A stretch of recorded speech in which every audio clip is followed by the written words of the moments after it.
Baik,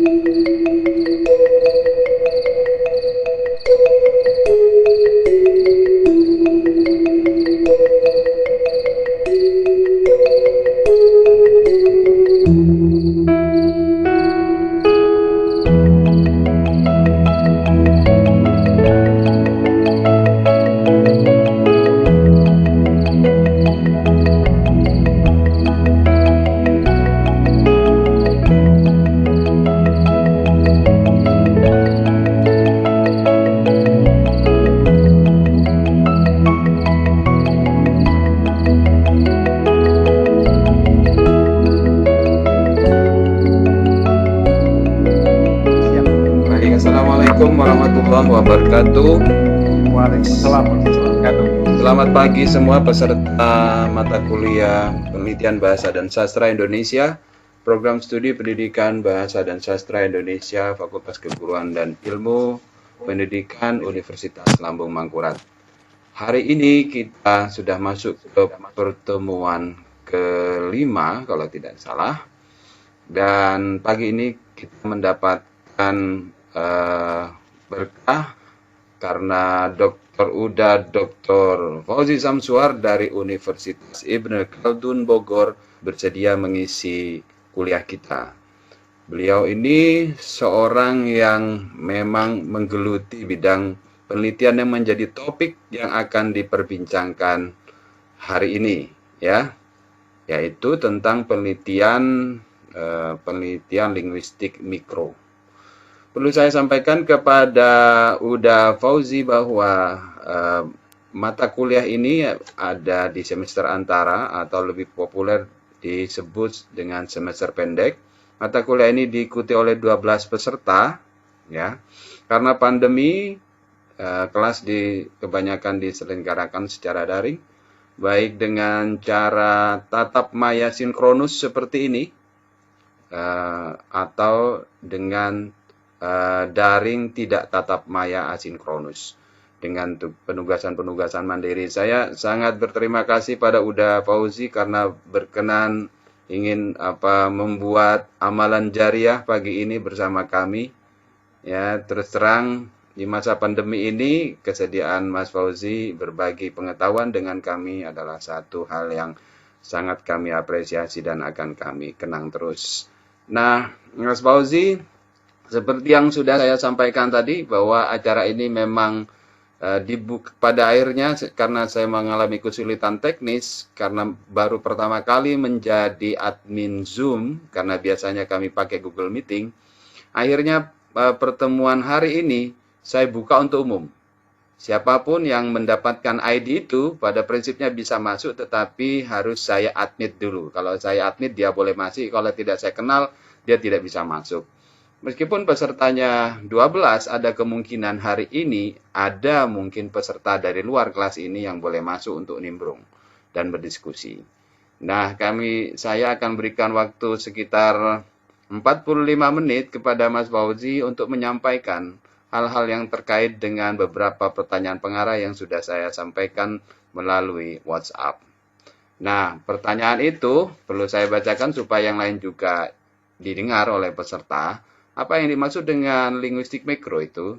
Mungkin di sini sudah ada yang mengerti, tapi karena bidang kajian saya di program studi adalah sastra, jadi saya juga ingin belajar dalam kesempatan ini. Jadi bidang utama saya sastra, tapi kali ini saya ingin belajar tentang kebahasaan. Yang kedua, apa saja sih cakupan penelitian dalam bidang penelitian ini? Yang ketiga, tren-tren baru apa penelitian di bidang kebahasaan mikro yang mungkin bisa menjadi inspirasi mereka karena mereka sekarang sudah berada pada semester skripsi. Mungkin dari pertemuan ini bukan hanya mereka yang bisa mendapatkan inspirasi untuk melakukan bidang penelitian ini, mungkin yang lain. Pertemuan ini akan direkam dan saya mohon izin juga kepada Uda Fauzi untuk kemudian mempublikasikan rekaman ini melalui kanal YouTube saya, sehingga orang di luar sana bisa mendapatkan kebaikan-kebaikan dari pertemuan kita pagi ini.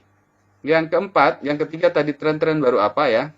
Yang keempat, apa saja yang perlu dipersiapkan dihindari, yang harus diantisipasi oleh peneliti pemula jika ingin melakukan penelitian di bidang ini. Dan tentu mungkin ada topik-topik lain yang tidak sempat saya pikirkan, bisa juga ditanyakan oleh semua peserta yang mungkin nanti setelah penyajian udah Dr. Fauzi Samsuar ada hal yang menarik untuk ditanyakan. Silakan udah Fauzi untuk menyampaikan apa yang sudah dipersiapkan. Terima kasih. Baik, Kak Zainul. Assalamualaikum warahmatullahi wabarakatuh. Waalaikumsalam. Suaranya kecil, suarakannya kecil. Kecil. Coba. Sebentar. Kalau ini? Sepertinya kecil. Jelas. Kalau tidak pakai ini kayaknya besar. Coba. Halo? Itunya dilepas ininya. Headsetnya dilepas dari HP karena menggunakan HP ya ini. Oh, kok nggak terdengar malah? Hilang suaranya Mas Wazi.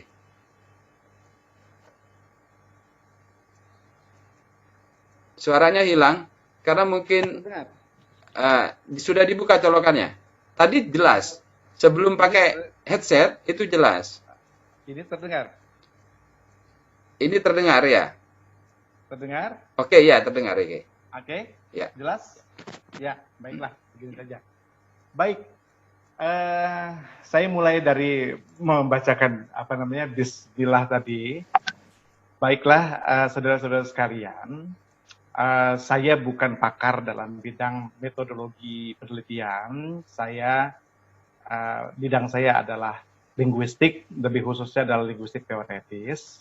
Jadi yang bisa saya sampaikan pagi ini adalah poin-poin atau butir-butir apa saja yang mungkin bisa menjadi topik penelitian yang menarik bagi mereka yang tertarik dengan linguistik. Linguistik itu secara umum dibagi menjadi dua. Yang pertama adalah mikrolinguistik dan makrolinguistik. Sekarang timbul pertanyaan, yang dimaksud dengan mikrolinguistik itu apa dan yang dimaksud dengan makrolinguistik itu apa? Linguistik itu adalah telaah tentang bahasa, tentang seluk-beluk bahasa. Mikrolinguistik itu adalah kajian yang melihat linguistik, melihat bahasa dari sudut pandang bahasa saja.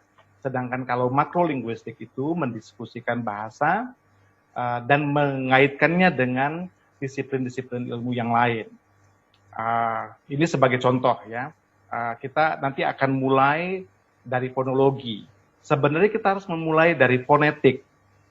Akan tetapi karena fonetik ternyata bukanlah mikrolinguistik, melainkan makrolinguistik, maka nanti kita akan bahas kalau kita punya waktu cukup nantinya. Mengapa?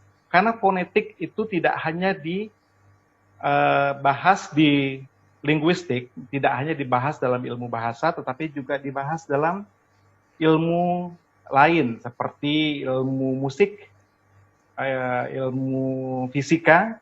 Jadinya dalam ilmu fisika itu dipelajari frekuensi tuturan itu seperti apa, dalam ilmu musik juga didiskusikan bahwa nada, intonasi itu seperti apa. Jadinya yang saya sebut tadi itu masuk dalam makrolinguistik. Sekarang kita akan masuk langsung ke mikrolinguistik. Mikrolinguistik itu mencakupi fonologi, morfologi, sintaksis, dan semantik. Fonologi itu apa? Fonologi itu adalah kajian tentang bunyi bahasa. Ketika kita membahas bunyi bahasa, kita akan dihadapkan pada pembahasan apa itu konsonan, apa itu vokal, apa itu diftong. Kalau kita punya waktu nanti kita akan diskusikan lebih lanjut karena itu dibahas dalam fonetik nantinya. Nah sekarang inti atau kata kunci yang utama dalam fonologi adalah fonem. Fonem itu apa? Fonem itu adalah bunyi yang membedakan makna. Jadi dalam bahasa Indonesia, bunyi teh dan bunyi teh itu tidaklah membedakan makna. Kalau misalnya ada orang yang mengatakan tidak dan orang lain yang lain mengatakan tidak, maka yang mendengar orang itu bertutur tidak akan melihat perbedaan makna. Sementara dalam bahasa Arab, kalau dalam bahasa Inggris yang saya tahu, bahwa tin dan ten itu berbeda maknanya. Yang pertama, yakni tin itu bermakna kaleng, sementara kalau thin itu bermakna kurus. Begitu juga dalam bahasa Arab, saya tidak bisa memberikan contoh yang lebih gamblang. Dalam bahasa Indonesia, dan itu berbeda maknanya. Lusa itu bermakna hari setelah besok, sementara rusa itu adalah nama binatang. Tetapi bagi orang Jepang, dan itu tidaklah membedakan makna. Maka kalau teman-teman punya teman Jepang yang Muslim, mereka akan sulit sekali membedakan Alhamdulillahirabbil alamin, mereka akan mengucapkan Alhamdulillahirabbil alamin, seperti itu. Baik, jadi fonem itu adalah bunyi yang membedakan makna, bisa berupa konsonan seperti yang saya sampaikan tadi, bisa berupa juga vokal. Contohnya dalam bahasa Inggris. Dalam bahasa Inggris bunyi e dan itu membedakan makna. Jadinya pen itu adalah benda yang kita gunakan untuk menulis, sementara pan itu adalah sesuatu yang kita gunakan untuk memasak, seperti frying pan begitu. Tetapi dalam bahasa Indonesia e dan itu bukanlah bunyi yang membedakan makna. Orang bisa saja mengatakan bahwa jalanan yang tergenang air itu sebagai becek, bisa juga sebagai becek. Tetapi yang tuturan kedua itu tentu dianggap lebay tentunya. Ada juga fonem yang berupa diftong seperti au. Kalau itu bermakna yang berbeda dari kala. Jadinya terlihat bahwa a dan au itu membedakan makna. Kala itu bermakna waktu, kalau itu sinonimnya adalah jika. Jadi terlihat bahwa ketika kita ingin menentukan bahwa bunyi dalam sebuah bahasa itu membedakan makna, kita harus melakukan yang namanya analisis pasangan minimal, yang seperti yang saya contohkan tadi. Selain melakukan analisis pasangan minimal, kita juga bisa melakukan analisis rangkaian minimal. Jadi dalam bahasa Indonesia, bahwa ceh itu berbeda dari teh, berbeda dari deh, berbeda dari es, karena kita bisa lihat cari, tari, dari, sari, lari, itu adalah kata-kata yang maknanya berbeda. Jadinya deh dalam dari, teh dalam tari, es dalam sari, dalam lari, keh dalam kari, itu adalah bunyi-bunyi yang membedakan makna yang kita sebut fonem. Nah, saya langsung saja mengatakan bahwa fonem ini adalah sesuatu yang menarik untuk dijadikan sebuah topik penelitian. Sekarang, kalau Anda bertanya fonem dalam bahasa Indonesia itu berapa, kalian bisa membaca buku-buku yang ada, cuman saya rasa bahwa para pakar fonologi bahasa Indonesia itu masih belumlah tegas dalam menentukan fonem dalam bahasa Indonesia itu ada berapa. Nah, tugas kalian nanti untuk mempertegas itu, tugas kita bersama, terutama kalian yang masih muda. Tadi ada rangkaian minimal, ada pasangan minimal dan rangkaian minimal, dan hal utama yang perlu kita lihat dalam fonologi adalah alofon. Ini menarik sekali, bahwa dalam bahasa Indonesia ada bunyi beh yang merupakan fonem. Bawa dan tawa itu berbeda. Tetapi beh itu ternyata dalam bahasa Indonesia, kita berbicara bahasa Indonesia ya, bukan bahasa Jawa atau bahasa Sunda atau bahasa Melayu Banjar, bahwa dalam bahasa Indonesia, beh itu bisa muncul di awal suku kata, di awal kata seperti bawa, bisa, tetapi ketika beh itu muncul di akhir tuturan atau di akhir suku kata, maka orang menyebutnya sebagai peh. Jadinya orang tidak pernah menjawab, oke, itu kan beh kan sebenarnya, tapi mereka bilangnya jawab. Hari setelah Jumat itu Sabtu. Jadi kita bisa katakan bahwa fonem beh itu memiliki dua alofon. Beh ketika dia muncul di awal tuturan, dan fonem itu direalisasikan sebagai peh ketika muncul di akhir tuturan. Begitu juga seperti jeh. Ya, jeh itu bisa muncul di awal suku kata seperti jawab, jumlah, jari, tetapi tidak pernah muncul sebagai bunyi di akhir tuturan. Saya rasa mungkin seorang kiai yang mengetuai sebuah pesantren akan bisa menuturkan, oh dalam kegiatan Isra Mi'raj nanti kita akan menyelenggarakan bla bla bla bla.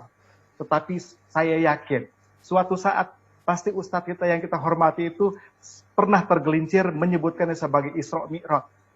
Karena Isra Mi'raj itu bukanlah tuturan yang lazim dalam bahasa Indonesia. Begitu. Kalian nanti bisa membaca buku lagi, kita bisa berdiskusi. Alofon itu sangat menarik. Dan ini juga bisa kalian angkat untuk menjadi topik penelitian. Alofon kita harus bedakan dari yang namanya variasi bebas atau free variations of pronunciation. Coba kita ke bahasa Indonesia, bahasa Inggris dulu. Bahwa dalam bahasa Inggris orang bisa saja oleh orang-orang tertentu di Amerika menyebutkannya sebagai economics, sementara orang yang lainnya menyebutnya sebagai bisa economics, bisa economics. Langsung kita kembali ke bahasa Indonesia. Kalau kita tanya teman-teman kita yang berasal dari Jogja, kita minta dia menerjemahkan, Mbak, can you translate children into Indonesian language, Mbak? Saya yakin dia akan menjawabnya, oh, the Indonesian equivalent for children is anak. Dia merealisasikan sebagai anak, tetapi coba kita tanya kepada orang-orang Sunda, kita tanya kepada orang-orang yang bahasa pertamanya adalah Melayu Banjar. Kita tanya, excuse me, how do you translate children into Indonesian language? Saya yakin dia akan merealisasikannya sebagai anak, bukan anak. Nah sekarang timbul pertanyaan, mana yang lebih tepat, anak atau anak? Kita tidak berbicara masalah bahasa formal, kita bilang ya, bahwa children dalam bahasa Indonesia itu bisa direalisasikan sebagai anak, bisa direalisasikan sebagai anak. Dan di akhir tuturan itu bervariasi bebas. Sama juga ketika kita tanya sama teman-teman kita yang berasal dari Batak, Anda mengetik menggunakan apa? Oh, hari ini saya menggunakan komputer. Di Toba sana tidak ada komputer, yang ada adalah komputer. Sementara teman-teman di Jakarta menyebutnya sebagai komputer. Jadi penyebutan dalam komputer dan dalam komputer itu adalah free variations of pronunciation. Saya menyeberang sedikit ke dalam bahasa Arab ya, bahasa Arab. Oke, saya orang Indonesia menyebutnya bahasa Arab.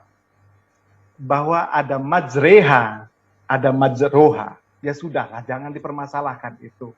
Saya menganggap bahwa orang-orang yang sebagian orang merealisasikan sebagai majroha, sebagian orang yang lain merealisasikan sebagai majreha, itu adalah free variations of pronunciation in Arabic.